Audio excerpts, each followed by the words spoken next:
என் காதலே என் காதலே என்னை என்ன செய்ய போகிறாய்?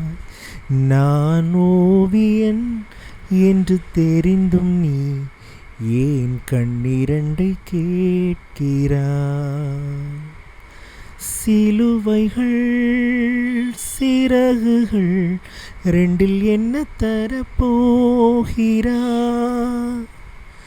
கிழுவகை கிள்ளிவிட்டு ஏன் தள்ளி நின்று பார்க்கிறாய்? என் காதலே என் காதலே என்னை என்ன செய்ய போகிறாய்? நான் ஓவியன் என்று தெரிந்தும் நீ ஏன் கண்ணிரண்டை கேட்கிறாய்?